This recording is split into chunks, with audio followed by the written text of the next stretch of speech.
Michael Shikha Niketan Higher Secondary Government-sponsored co-ed English medium school has taken an excellent initiative of teaching and make our students learn day-to-day lessons through audio and video in our YouTube channel. Teachers of all the subjects are working hard to enhance these online classes in the midst of this pandemic situation. It is a request to all the teachers, students and guardians to click the bell icon and subscribe our channel. I will go for the next part, which is vanishing method. Next, we will discuss about vanishing method. Let me take some example at first. Suppose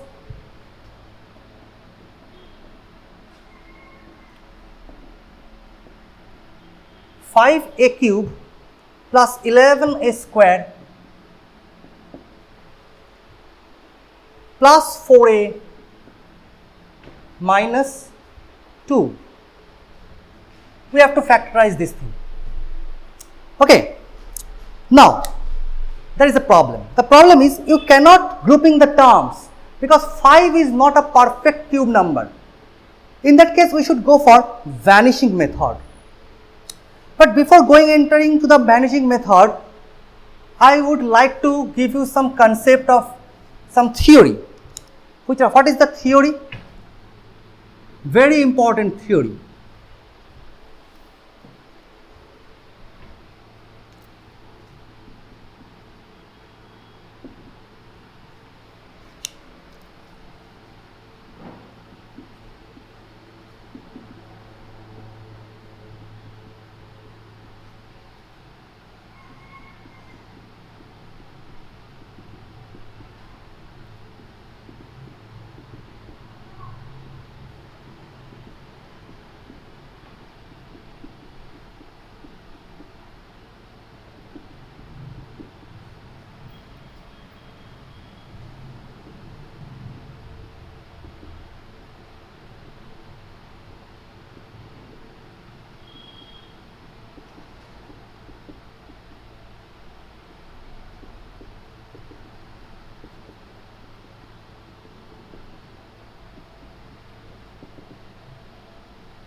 Very important theory here.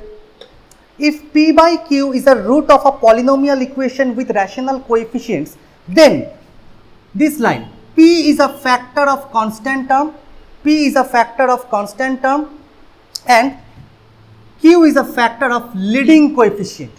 That means we have to find out the value of a for which the value of the entire polynomial will be 0. If we suppose it is f of a, then we have to find out the value of a so that the value of fa is equals to 0. But how can we find it? It cannot be a trial and error method. Okay, it cannot be a trial and error method. For that purpose, I have given this theory. So here 5, for this particular example 5, it is our leading coefficient. It is our leading coefficient and 2, it is our constant term. In fact, minus 2 is our constant term. So according to this theory, we can select the value of a. Selection of the value of a.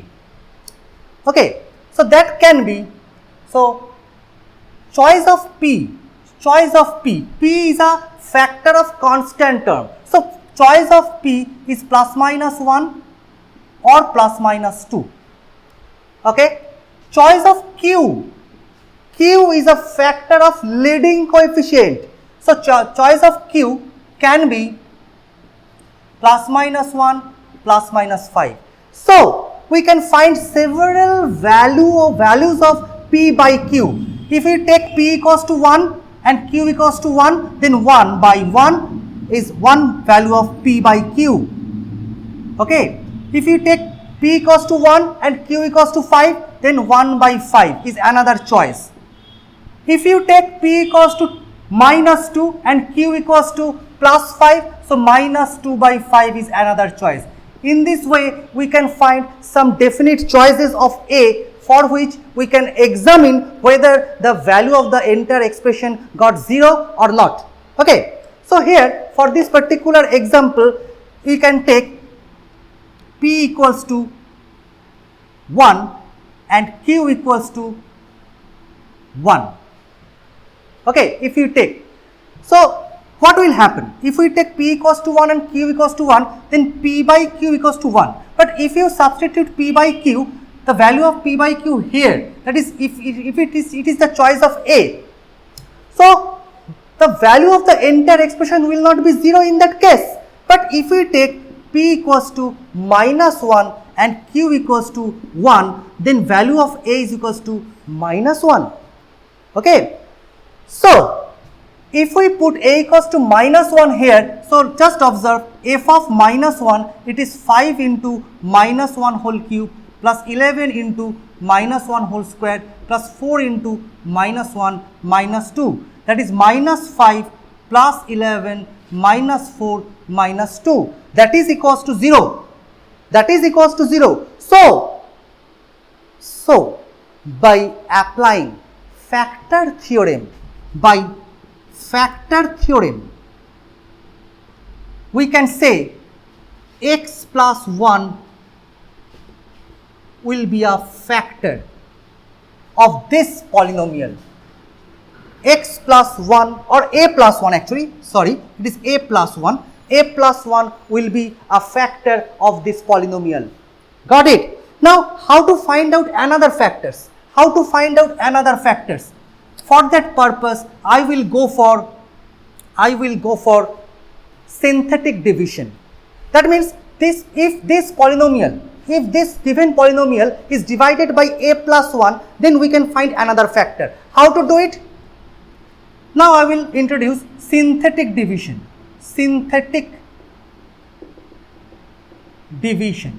What is synthetic division? Simple, it is a division, one kind of division. We have to write the coefficients of polynomial here. That is 5, 11, 4, minus 2. Here as A plus 1, this polynomial will be divided by A plus 1. Okay. So A equals to minus 1. Okay. Now, what is the process? Simple process. The leading coefficient will come down by default. So it is 5. Now take the product of these two things. Minus 1 into 5. That is minus 5 right here. Take the sum. 11 minus 5, it is 6. Then again, take the product. Minus 1 and 6, it is minus 6. Take the sum. 4 minus 6, it is minus 2. Again, take the product. Minus 1 minus 2, it is plus 2, it is 0. Okay. So naturally we can say another factor is 5. Take these coefficients. 5a square plus 6a minus 2. Okay. 5a square plus 6a minus 2. So therefore, the complete factorization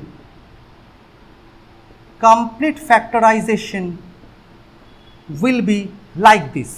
A plus 1, the first factor. Now dividing the entire polynomial by a plus 1, we can find another factor which is 5a square plus 6a minus 2. Now this one cannot be factorized further, so that will complete the factorization. So this is vanishing method.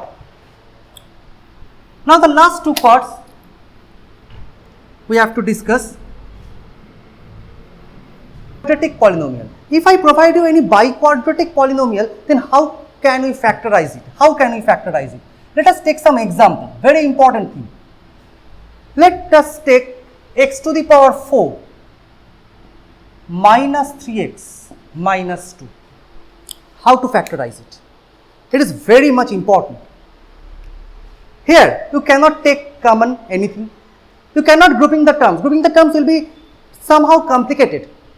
So we will leave it. Next, the method. You cannot factorize it by middle term factor.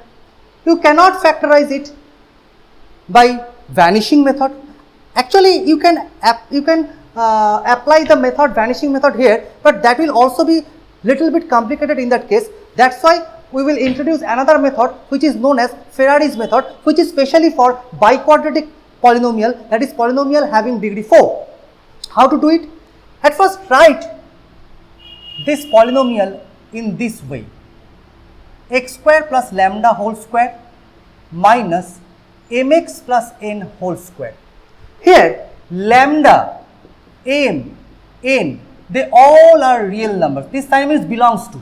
This sign means belongs to. Okay, we have to find out these three things.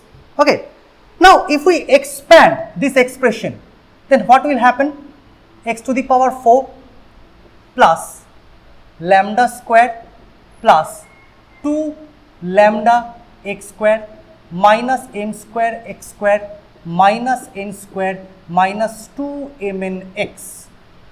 Okay, that is x to the power 4 plus 2 lambda minus m square into x square minus 2 mn x plus lambda square minus n square. Simple thing, just expanding this thing. Now mark it as 1, mark it as 1. Now if we compare the coefficients between this one and this one, if we compare the coefficients, then what will happen? Then we can find 2 lambda minus m square, it is the coefficient of x square. And what is the coefficient of x square here? It is 0. Coefficient of x square is not present here, that is, it is 0.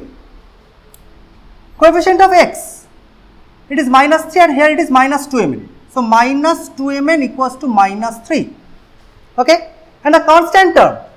Here the constant term is lambda square minus n square and here it is minus 2. So after simplifying these three expressions, we can write m square as 2 lambda, mn as 3 by 2 and n square as lambda square plus 2. Okay, now very simple thing, we have m square into n square equals to mn whole square. It is very easy to understand, m square into n square equals to mn whole square, you know that. Now take the values of m square, n square and mn. It is 2 lambda, n square is lambda square plus 2 and mn, it is 3 by 2 whole square. That is 2 lambda cube plus 4 lambda, it is 9 by 4. After simplifying, we have 8 lambda cube plus 16 lambda minus 9 equals to 0. It is a cubic polynomial. It is a cubic polynomial. We can trace the value of lambda by previous theory. We can trace the value of lambda by previous theory. Here, if we take, after applying the previous theory, we can observe lambda equals to half. Lambda equals to half. It is of the form p by q. P by q. P is a factor of constant term. So 1 is the factor of 9 and q is a factor of leading coefficient. Leading coefficient is 8. So 2 is a factor of 8. You all know that. So lambda, the value of lambda can be traced by using previous theory as half. Now as lambda is equals to half, what will be the value of m square? M square is equals to 1, that is m equals to plus minus 1. If lambda equals to half, then what will be the value of n square? N square equals to 1 by 4 plus 2, that is 9 by 4, that is n equals to plus minus 3 by 2.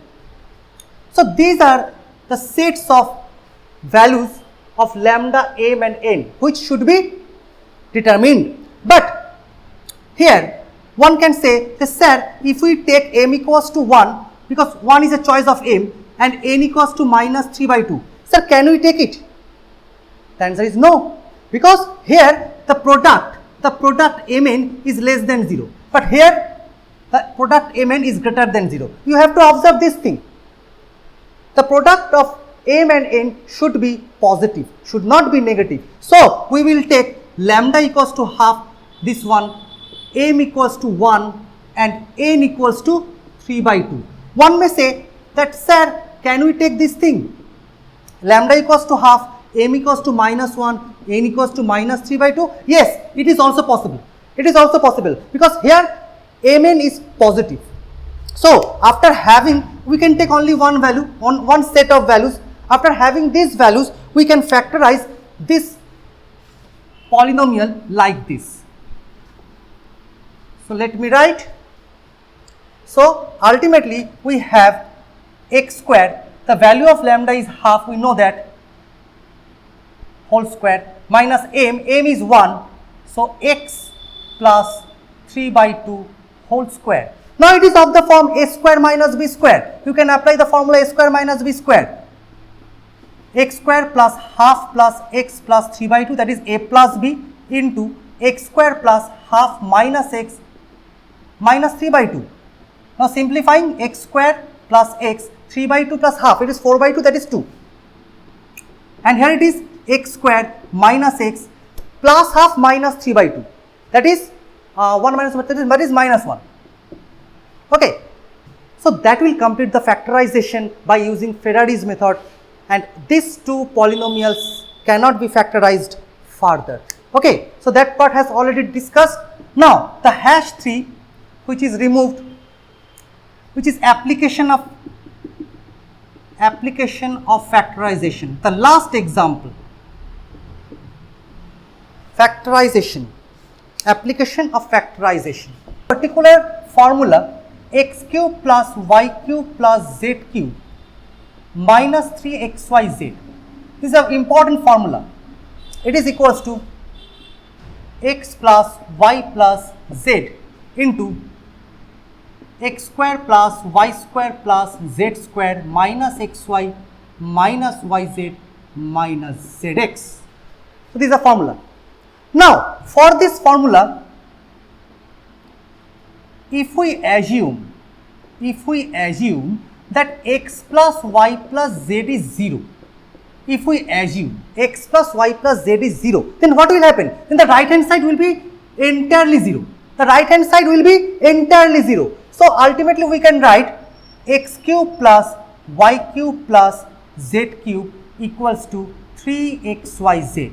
So for this formula, if x plus y plus z equals to 0, then we can say x cube plus y cube plus z cube is equals to 3 into x into y into z. Now application of this particular formula, let us take some example like b square minus c square whole cube plus c square minus a square whole cube plus a square minus b square whole cube by b minus c whole cube plus c minus a whole cube plus a minus b whole cube. It is a complicated expression. It is a very complicated expression. We have to simplify it. What is our target? Our target is to simplify this expression. Now look at this part. Look at this part. B square minus c square minus a square minus b square. So what is the sum of these three things?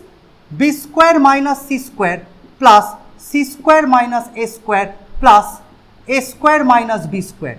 So if we take it x, it is y, it is z, then it is x plus y plus z, and look at, it is ultimately 0. So x plus y plus z is equals to 0. As x plus y plus z equals to 0, so applying this formula we can say x cube, that is b square minus c square whole cube plus c square minus a square whole cube plus a square minus b square whole cube, it is nothing. It is 3 into a, that is x, into y into z. Clear? Now look at the denominator. Here also b minus c, if you assume b minus c as x, c minus a as y, and a minus b are z, then x plus y plus z is also 0 here, because b minus c plus c minus a plus a minus b, all the terms will be cancelled out, it is 0. So again applying the same formula, x plus y plus z is 0, it is 3 into xyz, that is b minus c into c minus a into a minus b. 3 will be cancelled out. Apply the formula in the numerator, b square minus c square is b plus c into b minus c into c square minus a square, it is c plus a into c minus a square minus b square, it is a plus b into a minus b. Denominator will remain same, b minus c into c minus a into a minus b. Now b minus c and b minus c cancelled out, c minus a cancelled out, a minus b cancelled out. So ultimately what is our answer? Our answer is b plus c into c plus a into a plus b. It is the simplest form of this expression. Got it? So that's all for this class. Factorization, the chapter factorization has done successfully. Now you can do several problems from your textbook, and I will give some another concept in the next class for another chapter. So that's all for today. Thank you. Thanks for watching. Leave a like and comment. Subscribe. And do share the video among your friends.